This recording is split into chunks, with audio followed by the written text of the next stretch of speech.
Hey, how's it going, guys? So we're getting ready to start a couple of car audio builds, and the first one that we're going to show to you guys is going to be this 2014 Dodge Ram. It belongs to my brother. So I'm going to let him take a moment to kind of explain a little bit about the truck, and then we'll explain what we're going to be putting into it. Alright, so when I bought this truck, I got the stock Alpine upgrade with it, and it's got the sub underneath the back seat. The system isn't quite loud enough when you're going down the highway, 65, 70 miles an hour. I can't really hear the music much, so we're going to do a small little budget build. So we've got some repurposed equipment that was in some previous builds from some of Ricky's stuff and some of my stuff. And then we've also got some deals that we found online. Got some warehouse deals from Amazon, so save a little bit of money there. Got some eBay screens for the kids to watch in the back seat. So I mean, this is going to be our best attempt at a good sounding budget build. So what I actually like about both of these builds for myself is that we have kind of gotten together and combined equipment. So he's had some subs that maybe are a little too big for his current build. My subs fit a little bit better than his. I'm in a position where I like his subs. They're going to be able to go into mine because I have extra room. And we've done some mix matching and some swapping, but majority of what we're putting in both these vehicles have been equipment that we've already owned. So we're not actually spending a whole lot of money on doing that, and that's one of the reasons why we wanted to show you guys how to do some of this stuff. So we'll take a second here and we'll describe what's exactly going in there. We've got a pair of the JL9 C2 6x9s that I had in a previous vehicle. They have very little use on them, so they're going to fit perfectly into his doors. He's also ordered another set to go along with them to match the other doors. So all four doors will have a C2 6x9 from JL Audio. They are going to be run on the JL Audio JX 360x4. This also came out of a previous build of mine in a previous vehicle. And then for the low end, we've got a pair of JL Audio W3 version 3 12-inch subs that are going to be ran off of a 1000-watt JL Audio RD1000. And then moving on here, I'll let Ryan kind of explain what we got going on for the high-range stuff. This is stuff that, like he said, he's found on Amazon warehouse deals. So again, some great equipment without spending a whole lot of money. So what do we got? So this, like I said, this truck has a stock Alpine system, so it's got the tweeters in the roof, actually, kind of behind the front seats. So we're going to replace those with the JL C1 100s. So those will fit in there nice. Won't even be able to tell if it's anything different than stock. And then in the front dash, we've got the C2 350s. Those are 3.5-inch speakers. And then so these are basically the 3.5 versions of the 6x9s. Right, exactly. So everything in here is going to be JL Audio pretty much. And then we've got the to run the 3.5s and the tweeters. We've got a small compact amp, little KTP 445. I think that's 45 watts per channel. So 45 watts per channel RMS. Right. So that'll run each of those pretty nicely. Awesome. And then, so what do we got as far as wiring going on here? So we're gonna do. We've got the harness. It's going to plug right up underneath the dash, about where the steering wheel is where the stock Alpine amplifier is. Okay. So that'll plug right in, and then we'll run the speed wire from there back to where we're going to install the amps, which is going to be on the back wall behind the back seats. So now, what is the point of buying the harness here? So that'll be so we don't have to cut or splice into any existing wires. So if I do go to sell the truck down the road, I can just pull everything out, pull that wire harness out, and plug it, right back to how it was factory, and it'll be good to go. I want to take a quick second to say, guys, that is a very easy thing to do, and it's very cost effective. What did you pay for the little kit here? For the harness? The harness. I think it was maybe $40, $45, something like that. So for less than $50, and in a lot of cases, depending on your vehicle, you can go even less than that. Well, I'll say that this is a pretty complex wire harness. Right, right. So it's standard vehicle, if you're not working with something with the the built-in amplifiers already. Just a standard harness usually runs between like $10 to $20. Right. So for less than $50, you don't have to cut into the factory vehicle harness, which makes a big deal down the road. Like you said, if you decide to get in and you want to sell this truck later on, you don't have to worry about resplicing wires together and all that. You can just simply pull this harness back out, replug everything back up OEM, and nobody that buys the vehicle would ever know the difference. I've seen a lot of vehicles over the years where people have tried to cut into the factory harness, and it just creates a big mess. Not only that, but if you end up having wires crossed, you could potentially end up causing some vehicle fires and just some random shortages and electrical issues. So it's just not a good idea. So spend the time, spend the money, get you a vehicle harness. Makes a big deal. So what else we got? As far as wiring, you probably know more about these than me. We got just a battery terminal here. Now, the battery terminal on my truck actually has fuses built into it, so we can't really hook directly into that. So from Knu Konceptz, we got this battery terminal, and it's got a post extender, so this will go right on top, and then my factory wiring will just go right on top of this. So we won't have to worry about any of that. Again, that's just another thing that we're doing to kind of keep from having to cut into that factory vehicle. Like you said, it's got a fuse on the front. So if you cut that, then you lose that protection or whatever is running that. So having that with the extension on it really just keeps you from having to cut into the factory vehicle stuff. Again, something that's just a nice little added feature that will protect your vehicle down the road. So I mean, other than that, we just got some little grounding pieces and some wirings over there. We've got a so what does this do? That's the smaller distribution block. So we're gonna go. If you grab that other distribution block behind you, we'll go 0 gauge from the battery to the back, and then that'll go. That'll split down to 4 gauge to go to the amps, and I'll actually split a 4 gauge off of that, going into the smaller distribution block. And then that smaller distribution block will feed into the screens here. And we've got a couple other small random things in the car that are going to feed off of that, that are only like 1 amp circuits, 5 amp circuits. So that'll power those. So Right. we'll have all of this mounted nice and clean. Back wall, you won't even see it. One thing to kind of note is that, you're talking about the distribution block going from 0 gauge down to 4 gauge, being fused. Find out the right size fuse that you need for the particular amps you're using.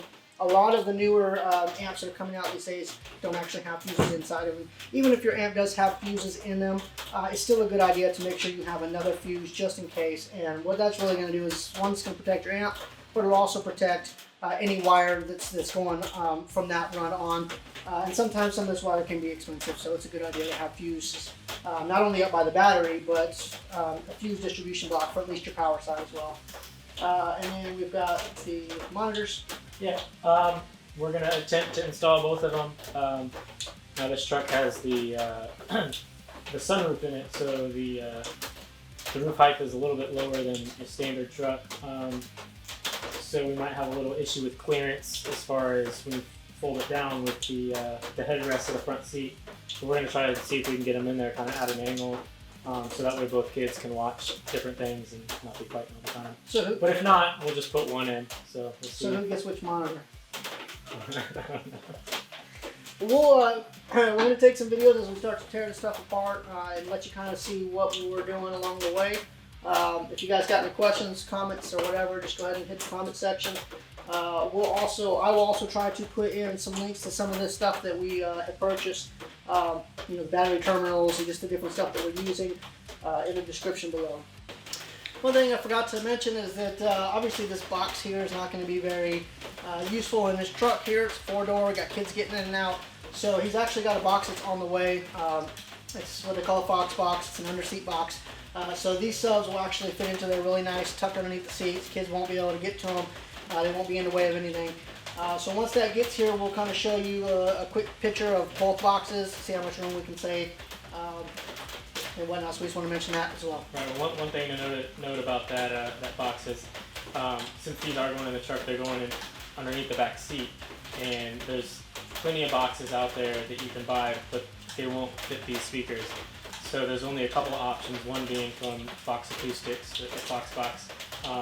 It's deep enough and has enough airspace for these speakers, because these are not the truck shallow mount subwoofers. These are the standard 12-inch W3s. So with that Fox box, we'll be able to fit the standard W3s in there and not have any issues with clearance. And we'll also have to we'll look at the quality of the box when it comes in and whatnot. But we actually ordered a box already that had some issues as well. So yeah, we had one box come in, but it wasn't deep enough anyway. So.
Oh, didn't see you there. How's it going? Alright, so we're lining up our screens, the mounts for the screens up here. We've got this vinyl transfer tape that we've put on the ceiling so we can mark it out without actually marking up the headliner. So we've taken our plates off for our screens, and we're just kind of getting those set. We're gonna go ahead and put the screens in here sideways, because the screens themselves actually swivel, so that'll actually give us the best clearance as far as not hitting the headrest and leaving a little bit of gap here in the middle, so I can see out of the rearview mirror while the screens are down. So they'll flip down and swivel. Yeah, we're getting ready to run some wires and mount these plates behind the headrest here and keep on going. While we have the headrest down, at the same time we're going to go ahead and replace the tweeters up in the ceiling. Yep, I forgot about that. Yep, tweeter right there. Yep. Alrighty. Alright, so I'm going to go ahead and replace the door speakers. So I'm going to let my brother go ahead and take care of that, and we'll let him explain how to take the door panel apart, replace the speaker. Alright guys, so it's after 12 o'clock, so we're pretty much done for the evening. What we've got done so far is we got the back doors, speakers replaced. We got the 3.5s in the front dash already done. We've already pulled pretty much most of the interior apart, pulled the ceiling down so that we can start working on getting the drop down screens put in there. Although we do have some people trying to sleep, so we're not going to make too much more noise here. So we'll finish putting those up in the morning. We'll get the tweeters put in, and then we'll basically still have the amp rack and the cables to run, power wire, RCA cables. Well, actually RCA cables aren't going in this vehicle, but we'll have some power wire to run, and some video wires to take care of. So we'll get all that stuff wrapped up tomorrow, and hopefully we'll be able to get started on the Sonoma. Alright, take care.